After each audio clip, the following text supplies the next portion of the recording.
यदा यदा हि धर्मस्य ग्लानिर्भवति भारत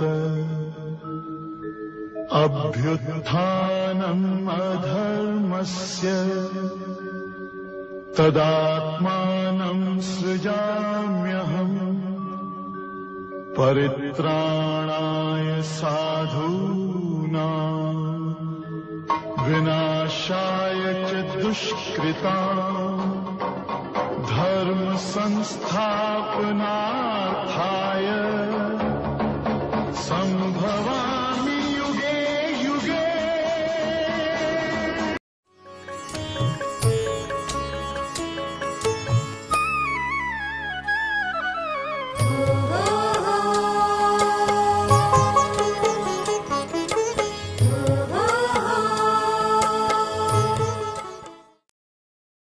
ओम शांति। अब अर्जुन का दूसरा प्रश्न, और दूसरा प्रश्न बाद में देखेंगे प्रश्न को। दूसरा प्रश्न भगवान से पूछता है कि क्या ये उत्तम रहस्यपूर्ण योग का वर्णन करने हेतु आप सबकी तरह पैदा होते हैं? सबकी तरह होते हैं। अब यहां इसीलिए हमने दूसरे अध्याय में जब देखा कि जब श्री कृष्ण कहते हैं मेरे भी बहुत पुनर्जन्म है, तेरे भी बहुत पुनर्जन्म है, ये राजा लोगों के भी बहुत पुनर्जन्म है। और अब यहां अर्जुन भगवान से पूछते हैं कि क्या ये उत्तम रहस्यपूर्ण योग का वर्णन करने हेतु आप सबकी तरह पैदा होते हैं? अब जब श्री कृष्ण उसके सामने था तो फिर ये सवाल का मतलब ही नहीं आता है, लेकिन फिर भी ये सवाल पूछा, और यह सवाल पूछने पर भगवान उसका जवाब देते हैं और कहते हैं नहीं, स्वरूप की प्राप्ति शरीर प्राप्ति से भिन्न है। तुम सब शरीरों को प्राप्त करते हो, मैं अपने स्वरूप को प्रकट करता हूं। मेरा जन्म इन आंखों से देखा नहीं जाता है। अब श्री कृष्ण खड़े हैं और वो कह रहे हैं कि मेरा जन्म इन आंखों से देखा नहीं जाता है। तो कौन बोल रहे हैं? कौन बोल रहे हैं? मैं अजन्मा हूं, अव्यक्त, मुझे कोई व्यक्त स्वरूप नहीं है, शाश्वत हूं, मैं विनाश रहित, पुनर्जन्म रहित हूं। अब ये दोनों श्लोक एक दूसरे के कंट्रोवर्सी महसूस होते हैं, लेकिन वास्तव में दोनों ही सही है, क्योंकि वो श्री कृष्ण बोल रहे थे और ये श्री कृष्ण के माध्यम से बोलने वाली शक्ति जो अजन्मा परमात्मा निराकार स्वरूप है वो बोल रहे हैं। जो अजन्मा है, अव्यक्त है, शाश्वत है, विनाश रहित, पुनर्जन्म रहित है। और फिर भगवान कहते प्रकृति को अधीन करके योग माया से मैं प्रकट होता हूं। मेरे स्वरूप का जन्म पिंड रूप में नहीं होता है, यानी मैं किसी माता के गर्भ से इस संसार में नहीं आता, पिंड रूप में नहीं होता है। योग साधना द्वारा अपनी त्रिगुणामय प्रकृति को स्ववश करके मैं प्रकट होता हूं। यहां रहस्य खुल जाता है कि श्री कृष्ण के अंदर प्रकट होने वाली शक्ति वो परमात्मा शक्ति थी। तो ये महावाक्य श्री कृष्ण के नहीं है, लेकिन उस अजन्मा स्वरूप परमात्मा जो प्रकट हुए हैं उनके हैं, जो निराकार है, जो अजन्मा है, अव्यक्त है, विनाश रहित, पुनर्जन्म रहित है, शाश्वत है, जो अपने त्रिगुणामय प्रकृति को, सात्विक राजसिक तामसिक प्रकृति को भी अधीन करके प्रकट होते। यानी श्री कृष्ण के अंदर जो सात्विक प्रकृति थी उसको भी उसने अधीन कर दिया और पर काया प्रवेश किया है। इसीलिए अर्जुन को कहा तुम मुझे इन आंखों से देख नहीं सकते हो, ये चरम चक्षु से मुझे नहीं देख सकते हो। अब वो भगवत शक्ति कौन है, उसका अगर एनालिसिस किया जाए कि वो भगवत शक्ति कौन, जो ये महावाक्य जो अजन्मा है, भारत के अंदर 33 करोड़ देवी देवताओं को दिखाते, 33 कोटि देवी देवताओं को दिखाते, और उसमें अजन्मा एक ही स्वरूप है। और अजन्मा कौन है? वो है जिसकी पूजा हमने निराकार ज्योतिर्लिंगम में के रूप में की है। यहाँ परमात्मा की वास्तविकता को समझना भी जरूरी है। जिस तरह आत्मा को समझने की जरूरत थी, उसकी रियल आइडेंटिटी को समझने की जरूरत थी, ताकि हम उस फॉल्स आइडेंटिटी से बाहर आए और अपनी पोटेंशियल को विकसित कर सके और उसको क्रियान्वित कर सके, उसके आधार पर कर्मयोगी बन सके। ठीक इसी तरह परमात्मा की रियल आइडेंटिटी को भी समझना जरूरी है, उस भगवत शक्ति को भी समझना आवश्यक है, क्योंकि तभी ये गीता के रहस्यपूर्ण बातें समझने की क्षमता हम अपने अंदर विकसित कर सकेंगे, या हर बात को सहज समझ सकेंगे। तो वो भगवत शक्ति कौन है? जो निराकार, जिसको हमने ज्योतिर्लिंगम के रूप में पूजा, जिसको नाम दिया सदाशिव, यानी जो सदा कल्याणकारी है। और इसीलिए भारत के अंदर 12 ज्योतिर्लिंगम की आज भी विशेष महत्व के साथ पूजा होती है, 12 ज्योतिर्लिंगम। और ये 12 ज्योतिर्लिंगम जो बने हुए हैं वो भी बहुत साइंटिफिक तरीके से बनाए गए हैं, क्योंकि कहा जाता है कि उन 12 ज्योतिर्लिंगम के स्थानों पर सबसे ज्यादा ऊर्जा होती है, क्योंकि कॉस्मिक रेज वहां से क्रॉस हो रही होती है, इसलिए सबसे ऊर्जावान स्थान है। तभी उस समय के ऋषि मुनियों ने बड़े साइंटिफिक तरीके से, क्योंकि बड़े साइंटिस्ट थे, तभी उन्होंने ये 12 ज्योतिर्लिंगम को रचा था, क्रिएट किया था, या उस स्थानों पर शिव के मंदिर बनाए थे। नॉर्थ, साउथ, ईस्ट, वेस्ट, चारों दिशा में उसकी पूजा होती है। नॉर्थ में जाओ, अमरनाथ के रूप में उसकी पूजा होती। साउथ में जाओ, रामेश्वर के रूप में उसकी पूजा होती है। ईस्ट में जाओ, काशी विश्वनाथ के रूप में उसकी पूजा होती है। और वेस्ट में जाओ तो सोमनाथ के रूप में उसकी पूजा होती है। चारों दिशा में उसकी पूजा होती है। देवताओं की पूजा आज स्टेट वाइज हो गई। नॉर्थ में जाओ, श्री राम श्री कृष्ण की पूजा अधिक मिलेगी, लेकिन साउथ में चले जाओ तो श्री वेंकटेश बालाजी की पूजा मिलेगी। तो कलकत्ता चले जाओ, काली पूजा, दुर्गा पूजा मिलेगी। गुजरात, महाराष्ट्र में जाओ तो गणेश पूजा मिलेगी। तो तमिलनाडु में जाओ, कार्तिकेय की पूजा, मुरुगन की पूजा मिलेगी। राजस्थान में जाओ, रामदेवरा जी की पूजा मिलेगी। तो देवताओं की पूजा स्टेट वाइज हो गई। लेकिन भारत भर में, भारत का कोई गांव भी ऐसा नहीं होगा जहां महादेव जी का मंदिर न हो। सारे भारत भर में।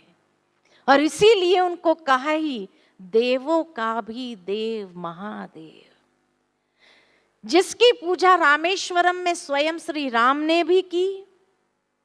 अगर श्री राम भगवान थे तो उन्हें शिव की पूजा करने की क्या आवश्यकता थी?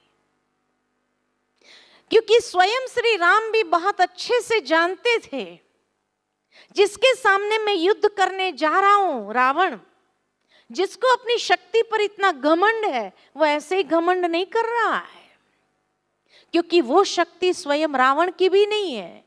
रावण ने भी वो शक्ति कहां से प्राप्त की थी? शिव भक्त था, इसीलिए तो उसको भोलेनाथ कहा कि रावण ने याद किया तो उसको भी शक्ति दे दी, श्री राम ने याद किया तो उसको भी शक्ति दे दी। इतना भोला है। इसी तरह दिखाते हैं कि कुरुक्षेत्र में जो स्थानेश्वर का मंदिर है, तो कहा जाता है कि महाभारत के युद्ध के पहले स्वयं श्री कृष्ण पांचों पांडवों को ले जाते हैं स्थानेश्वर में, स्वयं भी पूजा करते हैं शिव की, पांडवों से भी कराते हैं, और उसके बाद हर हर महादेव करके युद्ध आरंभ करते हैं। अब सोचने की बात है, अगर श्री कृष्ण ही भगवान थे तो उसने अपनी पूजा क्यों नहीं करवाई? उसने शिव की पूजा क्यों करवाई? क्योंकि अधर्म पर विजय प्राप्त कराना था, जो बिना महादेव की शक्ति से संभव नहीं था। और ये बात श्री कृष्ण भी बहुत अच्छे से जानते थे। और जिन देवियों की हम पूजा करते, ये देवियां कौन है? तो कहते हैं असुर संहारनी शिव शक्तियां, असुरों का संहार करने वाली शिव की उत्पन्न की हुई शक्तियां। तो देवों का भी देव, देवियों का भी देव, उसी को तो कहा महादेव। जब भी महादेव जी का मंदिर बनता है ना, और उसमें जब ज्योतिर्लिंगम की प्राण प्रतिष्ठा होती है, तो ज्योतिर्लिंगम को द्वार से नहीं लाया जाता है। कहां से लाते? ऊपर का गुंबज नहीं लगाया जाता, मंदिर का ऊपर से उतारा जाता है। बाकी सभी देवताओं की मूर्तियां द्वार से लाई जाती है, एक शिवलिंग को ही ऊपर से उतारा जाता। भक्ति में भी बहुत सुंदर ये यादगार है कि एक परमात्मा ही है जो अवतरित होते हैं, किसी मां के गर्भ से इस संसार में नहीं आते हैं। कितना सुंदर, लेकिन आज दिन तक हमने समझा ही नहीं। अफसोस की बात तो ये है कि इतनी ऊंची संस्कृति है हमारी, लेकिन इस ऊंची संस्कृति को भी हमने कभी न प्रश्न किया, न किसी ने समझाया हमें कि शिवलिंग को ही ऊपर से क्यों उतारा जाता है। कोई प्रश्न भी नहीं करता है, और इसीलिए किसी ने समझाया भी नहीं। और नाम दिया उसको सदा शिव, गुणवाचक नाम है। शिव माना सदा कल्याण करने वाले, शिव माना परम पवित्र, शिव माना शांति। आज मनुष्य के नाम गुणवाचक नहीं होते। किसी का नाम होगा शांति भाई, लेकिन जीवन में टेंशन ही टेंशन होगा, शांति नाम की नहीं होगी। किसका नाम होगा अमीर चंद, होगा फकीर चंद, है ना। किसी का नाम होगा त्रिभुवन दास, त्रिभुवन, और झोंपड़ा भी नहीं है, और त्रिभुवन कहने का भावार्थ मनुष्य के नाम गुणवाचक नहीं है। आजकल तो लोगों ने देवी देवताओं के नाम भी अपने ऊपर रख दिए, है ना। राम भाई, कृष्णा भाई, शंकर भाई नाम भी रख दिए अपने ऊपर। और कहीं कहीं तो डबल नाम, सिंगल से सेटिस्फेक्शन नहीं। राधे श्याम, सीताराम, गौरी शंकर, डबल नाम चाहिए। और साउथ में चले जाओ तो 3-3 नाम मिलेंगे, शिवा रामा कृष्णा। शिवा भी, रामा भी, कृष्णा भी क्वालिटी एक की भी नहीं होंगी, है ना। 3-3 इंजन लगा दिए, फिर भी उन्नति नहीं हो पाई। लेकिन यहां भारतवासी एक गलती जरूर कर देते हैं, जो शिव और शंकर दोनों को मिला देते हैं। अरे जहां दोनों का नाम अलग है, शिव और शंकर, जहां दोनों की आइडेंटिटी ही अलग है। एक है निराकार ज्योतिर्लिंगम, जो ज्योति की आकृति है, और एक है डिवाइन बीइंग, एक सूक्ष्म देव देहधारी है। एक ज्योति स्वरूप है, एक दिव्य देहधारी है, कार्य ही अलग है। शिव को कहा भोलेनाथ, और शंकर के लिए कहते तीसरा नेत्र खुलता है तो महाविनाश होता है। नाम अलग, आइडेंटिटी अलग, ऑक्यूपेशन अलग, फिर एक कैसे हो सकता है? जब भी कोई हमें मंत्र देते, ओम नमः शिवाय का मंत्र देते, उसको ओम नमः शंकराय जपते हैं। एक है तो जपना चाहिए, क्यों नहीं जपते? भारत में शिवरात्रि मनाई जाती है, उसको शंकर रात्रि कहते हैं। एक है तो कहना चाहिए, क्यों नहीं कहते। शंकर को हमेशा ध्यान मुद्रा में दिखाया गया है। किसका ध्यान कर रहे हैं और क्यों? चलो, श्री राम को तो रावण से युद्ध करना था, इसलिए उसने शिव की पूजा की। श्री कृष्ण को अधर्म पर विजय प्राप्त करानी थी, इसीलिए उसने शिव की शक्ति प्राप्त की। शंकर ने किसका ध्यान किया और क्यों? कैलाश पर्वत पर जाकर उसने भी कैलाश का ध्यान किया। कैलाश माना दुनिया का सबसे बड़े ते बड़ा शिवलिंग, पूरा पर्वत ही शिवलिंग आकार का है। और इसीलिए उसको ध्यान मग्न दिखाया है। इतने सालों उसने ध्यान किया। क्यों किया? क्योंकि उसको महत्वपूर्ण कार्य सौंपा हुआ था कि आंख खोलते महाविनाश होना चाहिए, तो कितनी प्रचंड शक्ति हो तब ये कार्य कर सके। इसीलिए इतने सालों उसने ध्यान में बिताए। बाकी शंकर को गृहस्थ जीवन में दिखाया है। माँ पार्वती है, 2 बच्चे हैं, पूरा गृहस्थ जीवन में, और सब मिलकर के शिव की पूजा कर रहे हैं। अगर वो एक ही है तो शंकर अपनी ही पूजा क्यों करेगा? लेकिन सारा परिवार बैठ के शिव की पूजा, ऐसे कई फोटो देखने को मिलते हैं बाजार में। ये स्पष्ट करता है कि शिव निराकार स्वरूप परमात्मा है और शंकर देव स्वरूप देहधारी है, गृहस्थ जीवन वाले। तो शिव और शंकर एक नहीं, अलग है। और उसकी यादगारें क्या सभी धर्म में है? उस बात को अगर देखें तो भारत में जिसको हमने ज्योतिर्लिंगम के रूप में पूजा, उसी को ही इस्लाम धर्म में अगर देखा जाए तो मक्का में जब हज करने जाते हैं तो वहां काबा का पवित्र पत्थर है। और ये पवित्र पत्थर के पीछे कहानी है कि पहले इस्लाम धर्म में मक्का में 360 देवी देवताओं की मूर्तियां होती थी, जिनको वो अपना अल्लाह मानते थे, अपने इष्ट मानते थे। परंतु कहा जाता है कि जब मोहम्मद पैगंबर साहब आए तब उन्होंने कहा अल्लाह एक है, ये सब अल्लाह नहीं है। काफी मतभेद हुआ, लड़ाई झगड़ा हुआ। उस समय कहा जाता है एक आकाशवाणी हुई और ऊपर से ये पवित्र पत्थर नीचे गिरा कि आप मुझे इसी स्वरूप में याद करो, लड़ाई झगड़ा मत करो। और मोहम्मद पैगंबर साहब ने स्वयं अपने हाथों से इस प्रतिमा की स्थापना की मक्का के अंदर। और तब से लेकर के मान्यता यही हुई कि जीवन में एक बार ये पवित्र पत्थर का दर्शन अवश्य करना चाहिए, तब तक जीवन सफल नहीं होता है। इसलिए हर साल उनकी हज यात्राएं निकलती है। हज में भी हर कोई नहीं जा सकते हैं, हज में जाने के नियम बहुत कड़े हैं। लेकिन जो हज में जाता है वो अपने पापों का प्रायश्चित करता है, शैतान को पत्थर मारता है, ये पवित्र पत्थर को चूमता है और अंत में अपनी बंदगी में एक लाइन जरूर कहते हैं जिस लाइन के बिना उनका हज पूरा नहीं होता है।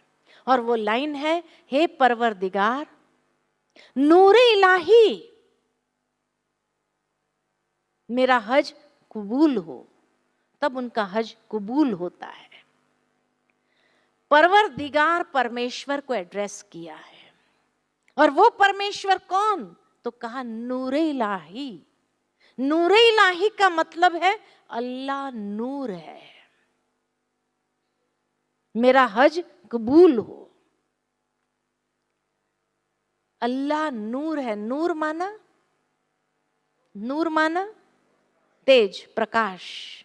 ज्योति माना तेज, प्रकाश। जिसको हिंदू धर्म में ज्योति कहा, उन्होंने नूर कहा। बात एक ही है या अलग है?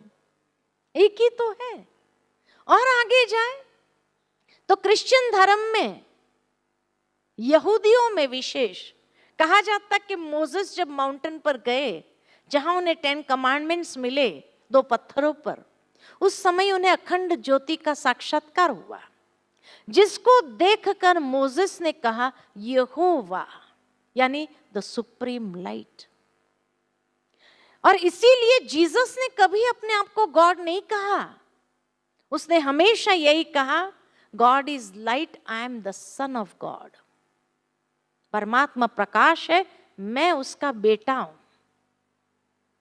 और इसीलिए जब क्रॉस पर चढ़ा रहे थे, उस वक्त भी अपनी अंतिम प्रार्थना में उसने भगवान से यही कहा कि हे प्रभु, आप इन्हें क्षमा कर देना, क्योंकि उन्हें पता नहीं वो क्या कर रहे हैं।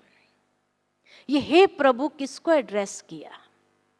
आज भी अगर वेटिकन में चले जाओ, रोम में, जहां क्रिश्चियनों का सबसे बड़ा तीर्थ है, जहां पोप की गद्दी है, उस वेटिकन के अंदर आपको किसी व्यक्ति की प्रतिमा नहीं मिलेगी, लेकिन अखंड ज्योति स्वरूप निराकार का ही लाइट का सिंबल मिलेगा, जिसको हिंदुओं ने ज्योति कहा, मुसलमानों ने नूर कहा, क्रिश्चियनों ने लाइट कहा। बात एक ही है या अलग है? एक ही तो है। और आगे जाए, गुरु नानक देव ने बड़े स्पष्ट शब्द में उसकी महिमा गाई है। एक ओमकार, निराकार निर्वैर सतनाम, अकाल मूरत कर्ता पुरुष। कितना सुंदर तरीके से सारी महिमा गाई है। और इसीलिए दिखाते हैं कि गुरु गोविंद सिंह जी ने भी शिव की महिमा की थी, शिव की महिमा की थी। जो निराकार है, निर्वैर है, वही एक सत्य नाम है जिसको काल कभी नहीं खा सकता है, जो अकाल मूरत है, जो किसी योनियों में नहीं आता, जोनी है, वही सच्चा पातशाह है, वही सच्चा पातशाह है। वाहे गुरु जब कहते हैं तो उसी को तो कहते हैं। और उसी परमात्मा से जो ज्ञान मिला, वही तो ग्रंथ गुरुवाणी है।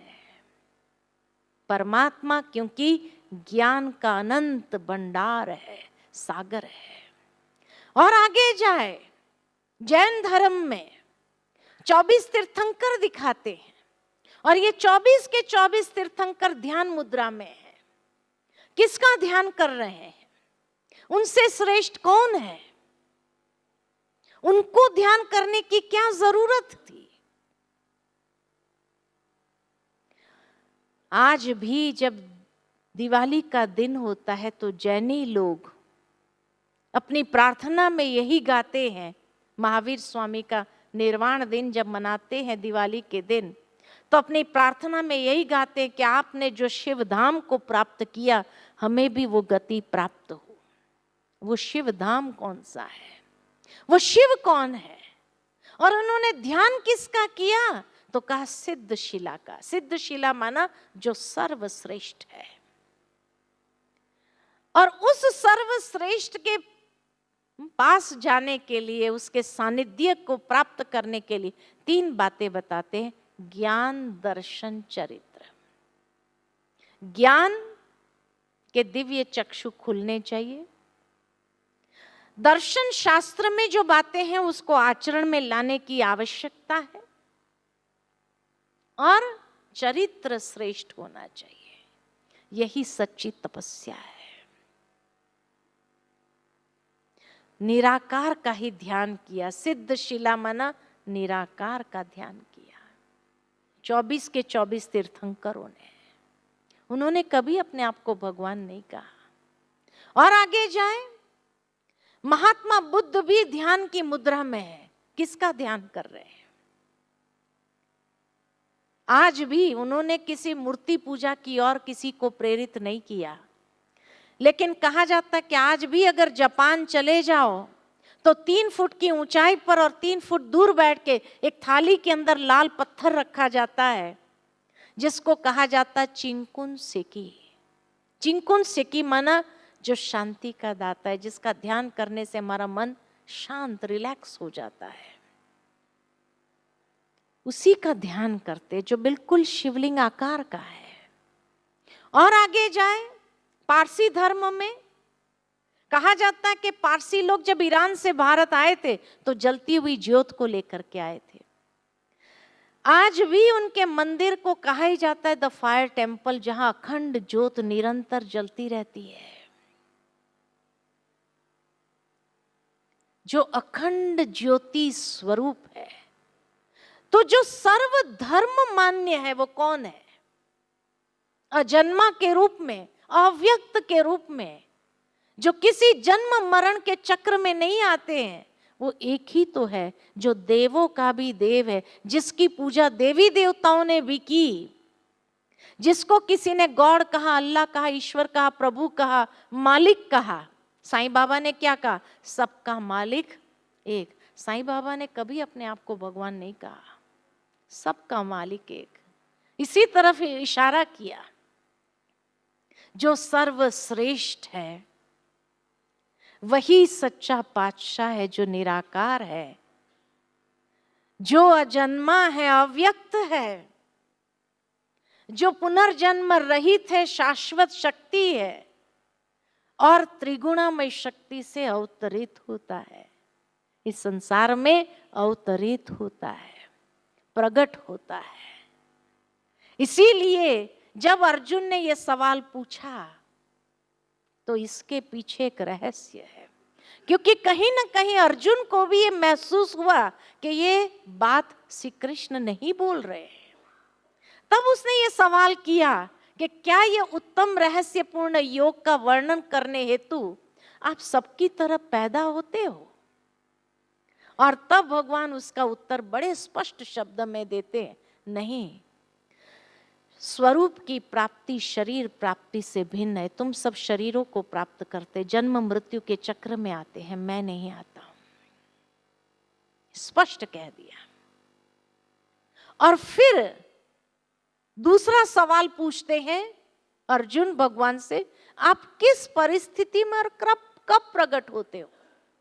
स्वाभाविक है, अब उसकी उलझन बढ़ी, वो भी समझना चाहते वो कब आते हैं, क्योंकि अब उसने समझा कि ये श्री कृष्ण नहीं बोल रहे हैं।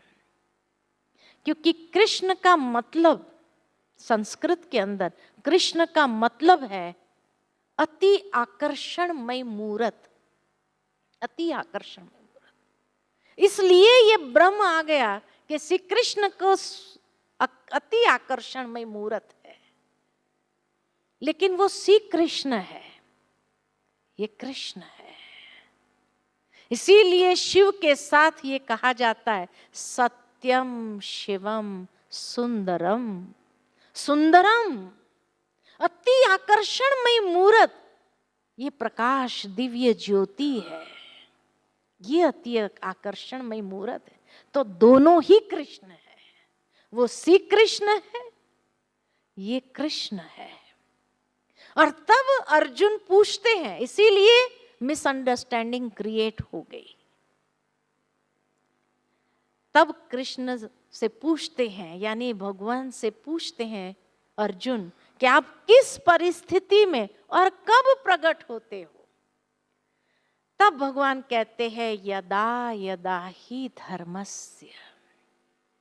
भावार्थ कि जब जब, अब यहां हे भारत करके अर्जुन को संबोधित किया है, यानी ये बात भगवान हर भारतवासी को कहना चाहते हैं कि जब जब परम धर्म और परमात्मा के प्रति हृदय ग्लानि से भर जाता है, जब अधर्म की वृद्धि हो जाती है, तब अपने स्वरूप को मैं रचता हूं और स्वयं अवतरित होता हूं।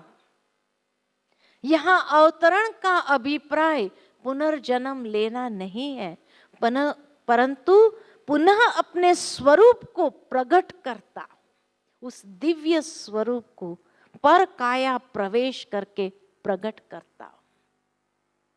जब तब जब अधर्म की ग्लानि होती है, जब धर्म की ग्लानि हो, जब अधर्म चरम सीमा पर पहुंच जाता है, तब हर युग में तो कहा ही नहीं है।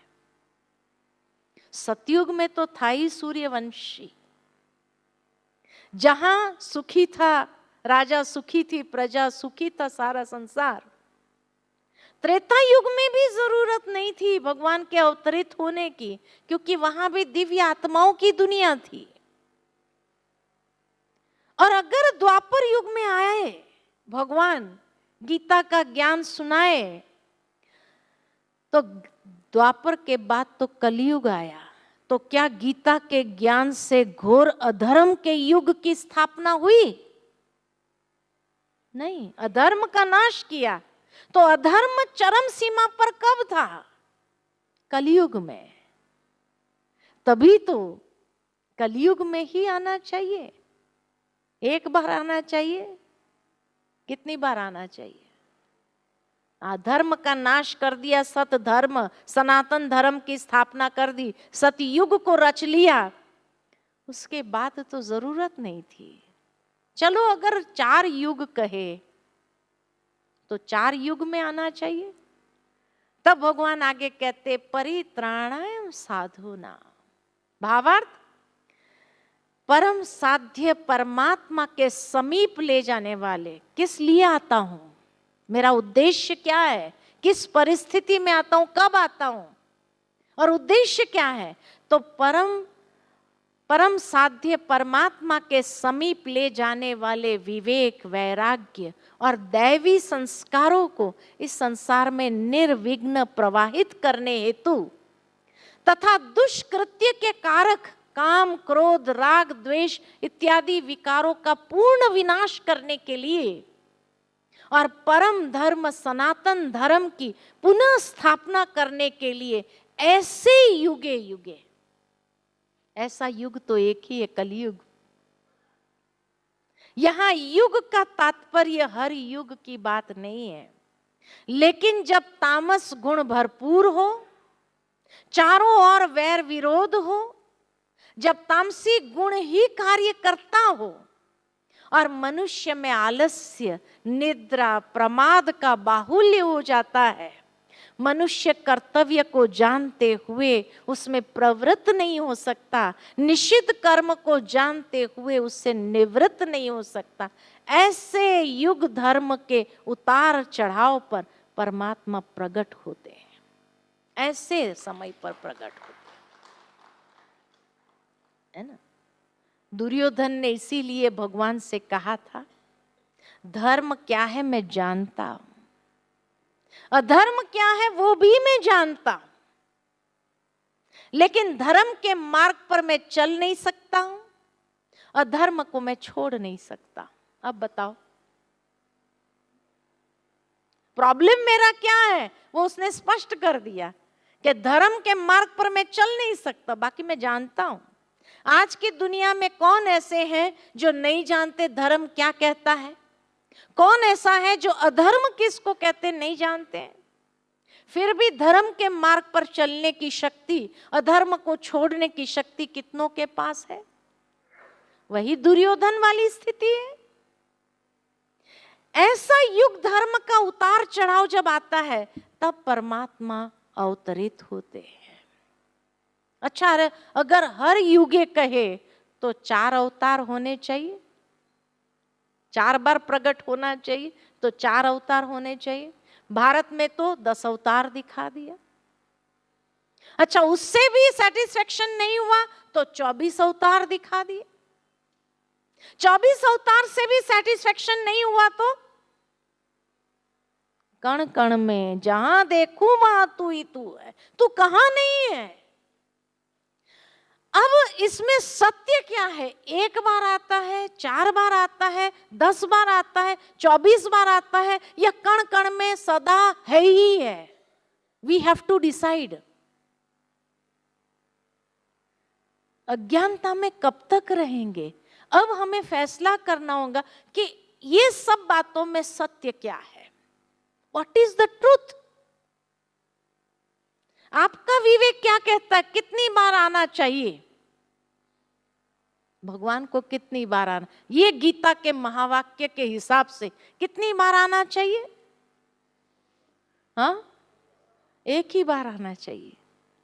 एक ही बार आना चाहिए। जब मनुष्य विवशवान, संस्कार रहित हो गए, तब भगवान आकर के ये प्राचीन योग का वर्णन करते हैं अवतरित हो करके। एक ही बार आना चाहिए, विवेक ये कहता है। तो फिर ये 10 अवतार, 24 अवतार, ये कण कण में व्यापक है, जहां देखूं वहां तू ही तू है, ये क्या है? ये क्या है फिर? ये एक भावना है, ये एक भावना है। जिस जिस जिस समय की आवश्यकता थी उसी अनुसार महर्षियों ने कुछ बातों को लोगों के सामने रख दिया, ताकि उस नाम से भी जीवन के अंदर बुरे कर्म न करे, बुरे कर्म न करे। जैसे एक छोटा बच्चा होता है ना, जब घुटना करना सीखता है तो घड़ी घड़ी घर से बाहर जाना चाहता है, और उस समय मां को बड़ा टेंशन रहता है कहीं रास्ते पर ना निकल जाए। तो मां उस बच्चे को दरवाजे तक ले जाती है, बाहर एक कुत्ता या गाय दिखाकर कहेगी, देख बाहर गया ना तो कुत्ता उठा के ले जाएगा। अब कुत्ता कोई उठा के ले जाने वाला नहीं है, लेकिन एक डर बिठाया ताकि बच्चा सुरक्षित रहे। ठीक इसी तरह ऋषि मुनि जो थे, जब साधना में बैठते थे, they were able to travel through time, समय के अंतराल से गुजर सकते थे। और जब कली काल को देखते थे कि कितना घोर पाप कर्म करेंगे मनुष्य, अब मनुष्य को ये पाप कर्म से बचाएं कैसे, तब उन्होंने ये बात शास्त्र में लिखी कि हे मानव, तुम जब पाप करता तो ये मत समझना कोई तुझे नहीं देख रहा है, ईश्वर सब जगह है, वो तुझे देख रहा है, ताकि मनुष्य को एक डर रहे, पाप कर्म न करे। लेकिन जैसे वो छोटे बच्चे को जैसे कहा, वो घुटना करते हुए दरवाजे तक जाता है, जैसे गाय या कुत्ता देखता है तो क्या करता, अंदर आ जाता है और खुश होता है, प्रकट करता है आई एम सेफ। लेकिन वही बच्चा थोड़ा बड़ा हो जाए, 4-5 साल का, 8-10 साल का हो जाए, उसके बाद उसको कहो बाहर गया तो कुत्ता उठा के ले जाएगा, हंसेगा अपनी माँ पर। मेरी माँ भी कैसी, इतना भी नहीं समझती है, कुत्ता कोई उठा के ले जाने वाला थोड़ी, और हंसते हुए बाहर निकल जाता है और कुत्ते के बच्चे को उठा के घर में लाएंगे, कहेंगे लो मैं ही लेके आया। जिस बात को उसने सत्य मान लिया था, समझदार होने के बाद उस बात को स्वीकार नहीं करता है। ऐसे ऋषि मुनियों ने भी जब ये बात कही, लोगों ने सत्य मान लिया, पाप कर्म नहीं करते थे।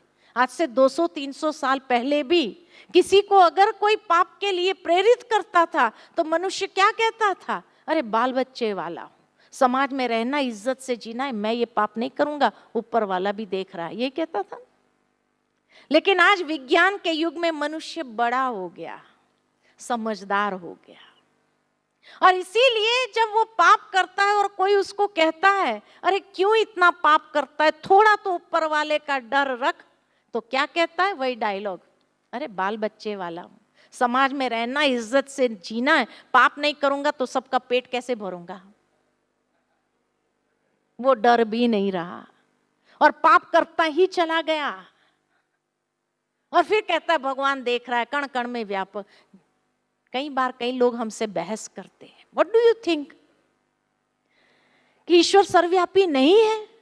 हम उनको पूछते हैं आप मानते हैं, कहते हैं हाँ हम तो मानते हैं ईश्वर सर्वव्यापी है। तो हम उनको एक ही बात कहते, फिर इसका मतलब यही हुआ कि आपने जीवन में कभी कोई पाप कर्म नहीं किया होगा।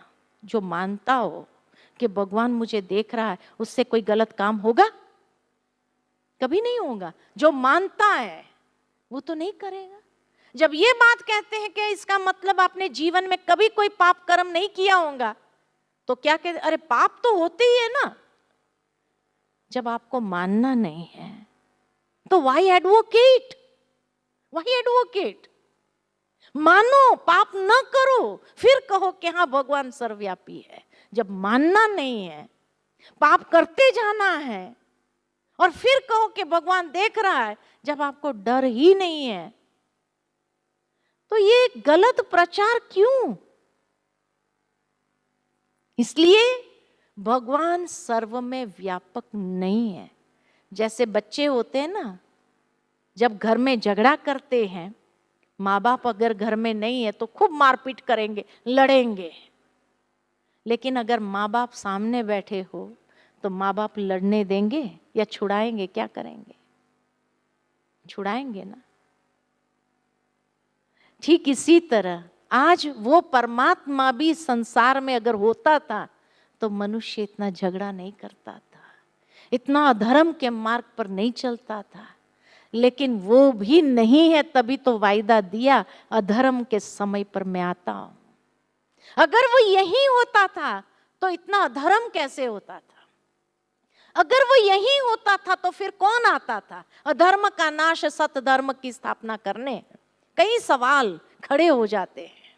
इसीलिए ये स्पष्ट है कि अधर्म के समय पर ही वो आता है और अधर्म का नाश और सत धर्म की पुनः स्थापना करता है परमात्मा आकर के।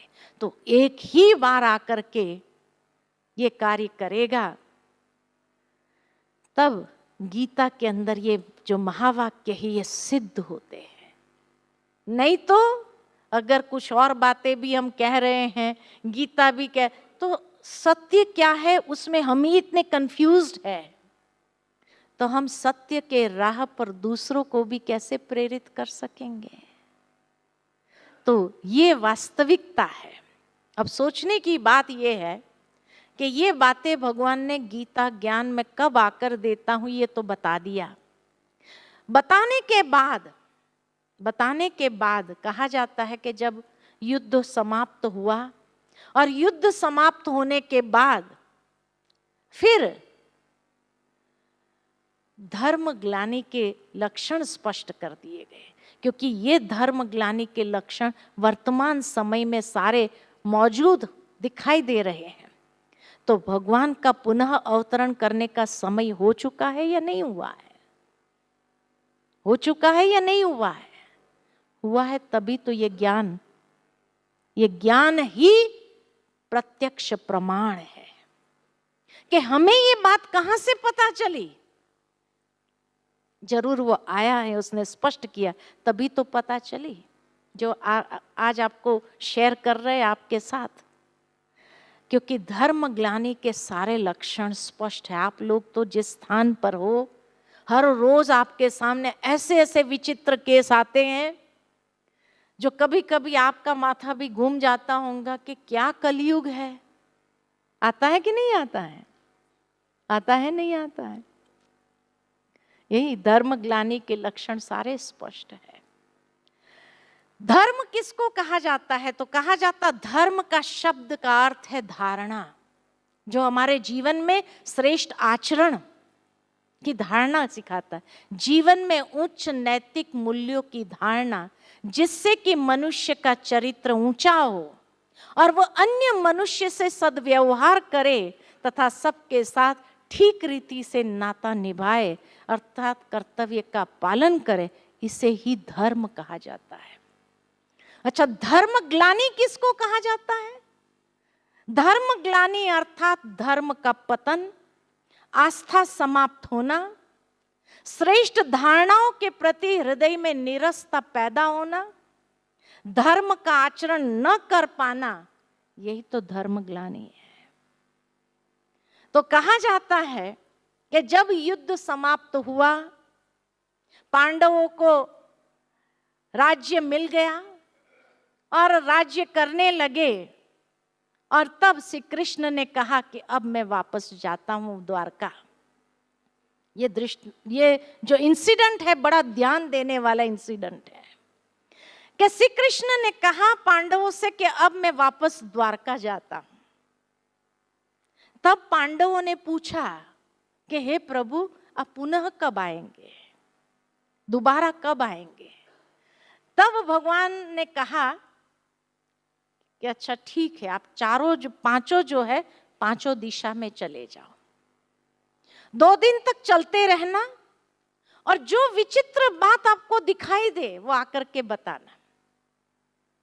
तो पांचों पांडवों को अलग अलग दिशा में भेजा। 2 दिन चलने के बाद जब वापस आए तो हर एक ने एक विचित्र बात सुनाई। सबसे पहले युधिष्ठिर कहता है कि मैंने एक विचित्र बात ये देखी कि 2 सूंड वाले हाथी पर बैठा एक राजा को देखा। 2 सूंड वाले हाथी पर एक राजा को बैठा देखा। तो भगवान उसका मतलब बताते हैं और मुस्कुराते हुए कहते हैं कि इसका मतलब धर्म ग्लानि का समय आ गया, मेरा समय आ गया है वापस आने का इस संसार में। 2 सूंड के हाथी पर बैठा हुआ एक राजा का मतलब क्या है? तो ऐसा समय आएगा जब राजा 2 तरफ बातें करेगा, नीति और न्याय में असमानता होगी, नीति और न्याय में असमानता होगी। ये कलयुग का पहला लक्षण बताया, अधर्म का पहला लक्षण बताया। उसके बाद भीम आया, तो भीम ने क्या देखा वो बताता है भगवान को कि मैंने विचित्र बात ये देखी कि 3 सरोवर देखे। 2 सरोवर पास पास में थे, एक सरोवर दूर था। एक सरोवर में जल था, दूसरे 2 सरोवर खाली थे। लेकिन पहला सरोवर जिसमें जल था वो उसके पास वाले सरोवर को पानी देने के बजाय तीसरे सरोवर में अपना जल दे रहा था। ये विचित्र बात देखी। तब भगवान कहते हैं सरोवर पड़ोसी धर्म का प्रतीक है और कलयुग में लोग पड़ोसी का त्याग करके तीसरे को मदद करने जाते हैं। आज पड़ोसी तो छोड़ो, घर वाले को मदद नहीं करते हैं, भाई भाई को मदद नहीं करते, तीसरे को मदद करने जाते है कि नहीं ऐसा?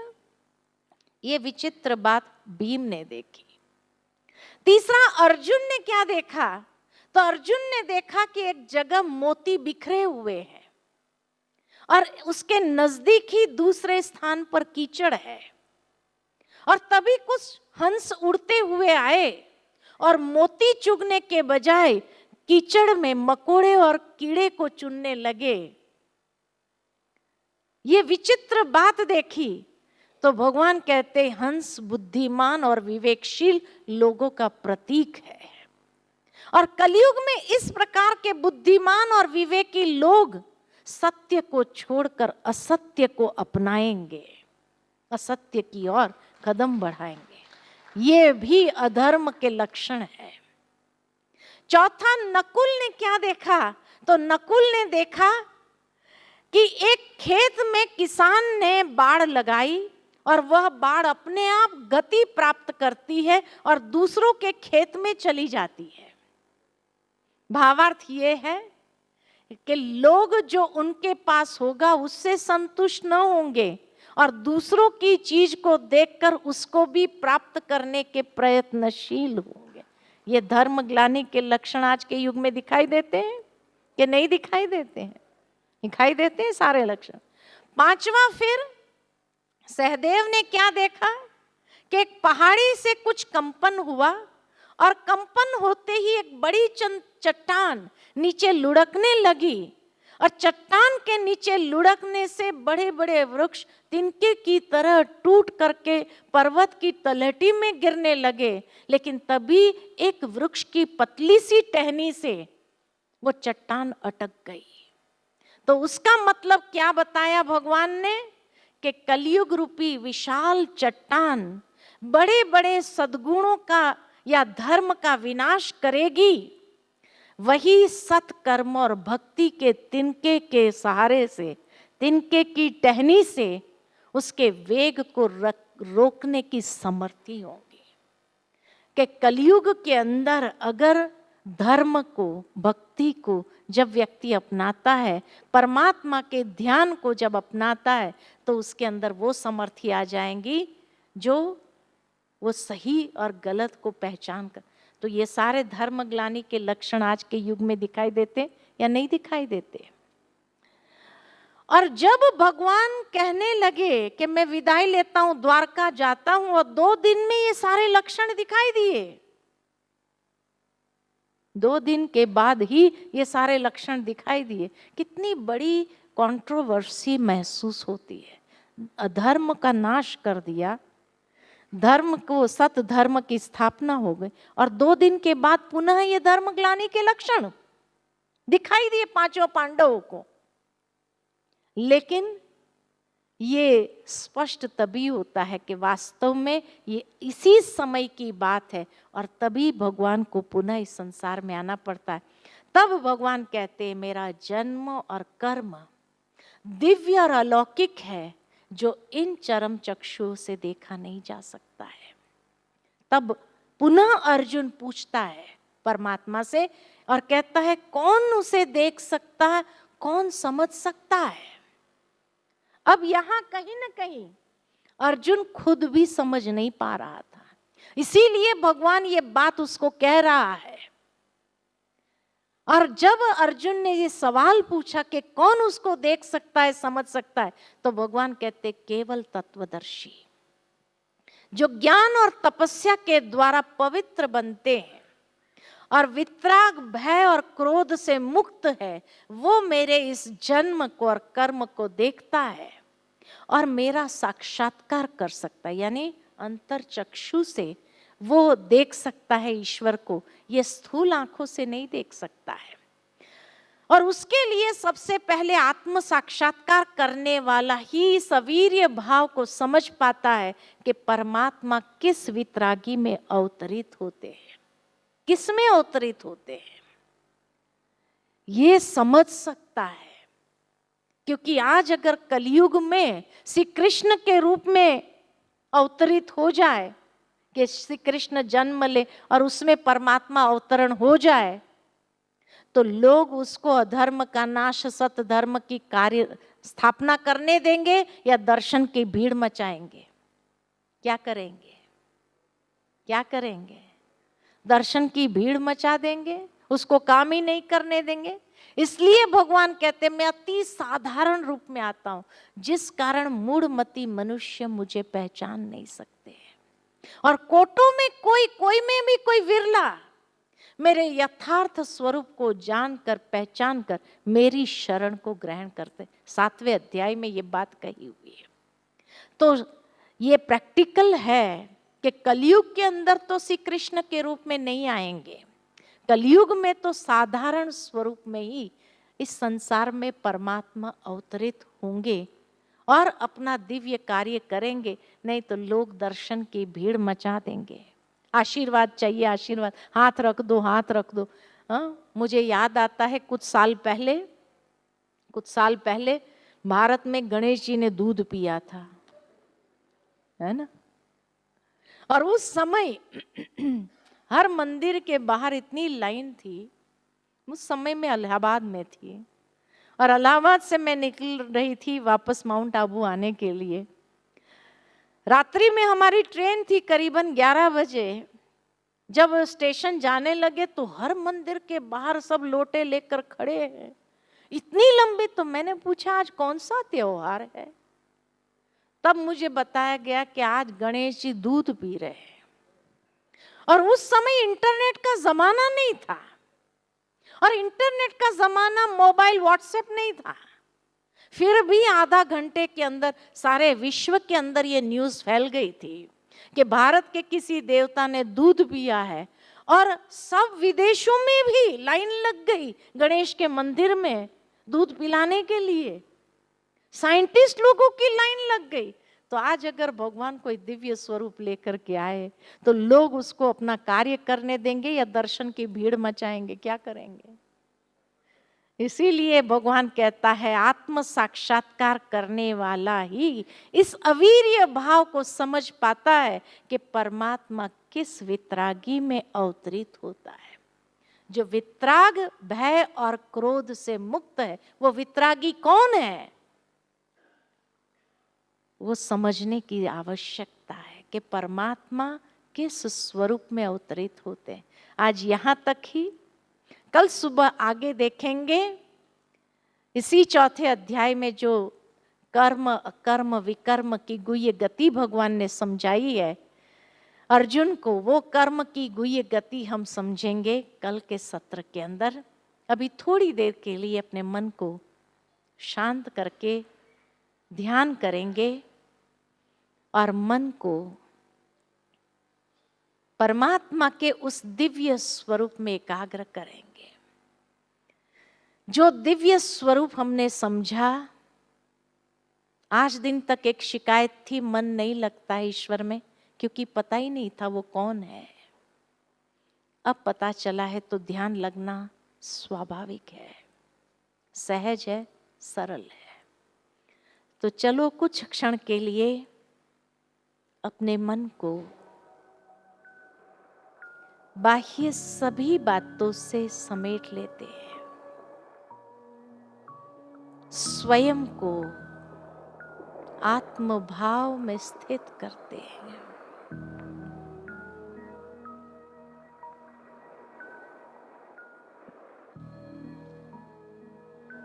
अंतर चक्षु से स्वयं को देखे, भ्रुकुटी की मध्य में मैं आत्मा अति सूक्ष्म दिव्य ज्योति पुंज हूं।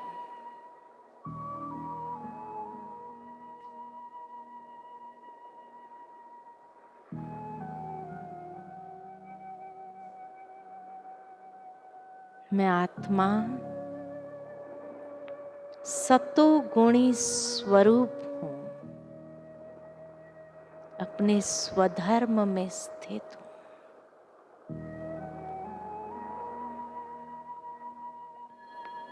धीरे धीरे मन को ले चलते हैं एक यात्रा पर, अनंत की ओर, ईश्वर के सानिध्य में। और अंतर चक्षु से देखते हैं कि जैसे मैं आत्मा प्रकाश पुंज हूं, मेरे पिता परमात्मा अनंत प्रकाशमान दिव्य तेजोमय स्वरूप है।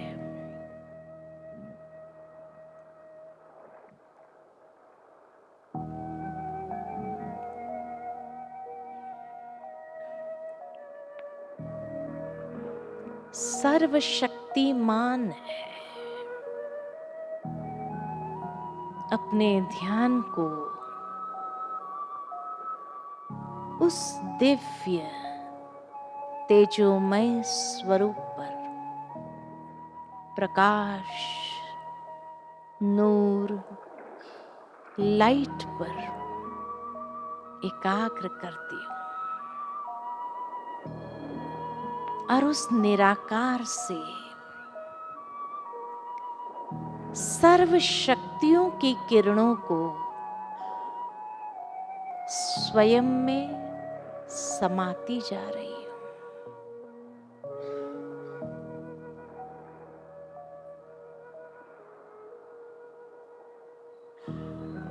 परमात्मा की शक्ति की ऊर्जा को स्वयं में समाते हुए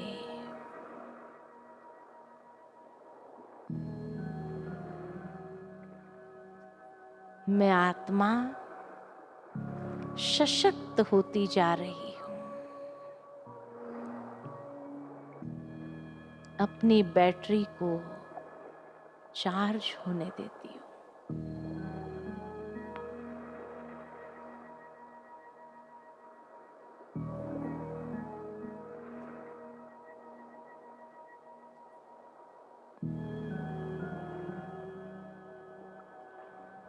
मन, बुद्धि और इंद्रियों को संयत करते हुए अपने ध्यान को ईश्वर के उस दिव्य स्वरूप में एकाग्र करती हूं, जो अजन्मा है, अव्यक्त है, शाश्वत है, पुनर्जन्म रहित है, विनाश रहित है, जो इन चरम चक्षुओं से नहीं देखा जाता, ज्ञान के दिव्य चक्षु से साक्षात्कार कर सकते हैं।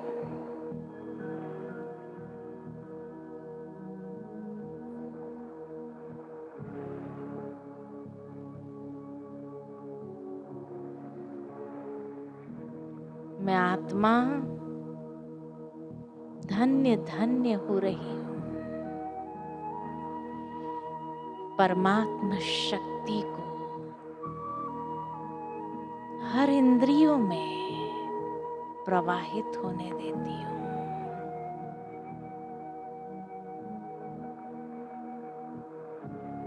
परमात्मा शक्ति की ऊर्जा से जीवन का शुद्धिकरण करती हूं। ये जीवन यज्ञ है और इस जीवन रूपी यज्ञ का शुद्धिकरण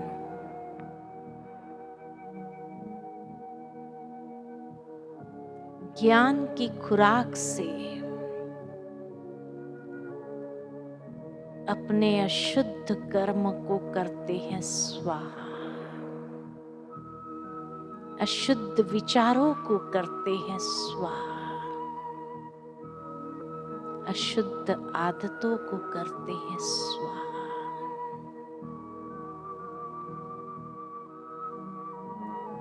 और परमात्मा कृपा वृष्टि को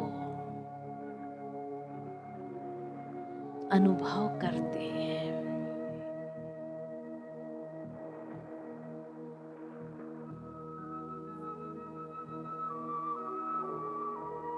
धन्य धन्य महसूस करती हूँ।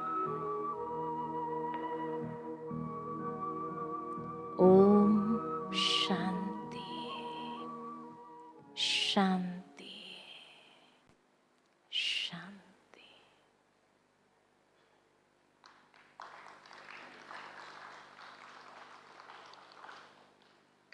ओम शांति। कल पुनः सुबह 6:30 बजे आगे देखेंगे। अलग से मैं आपको मिल लूं।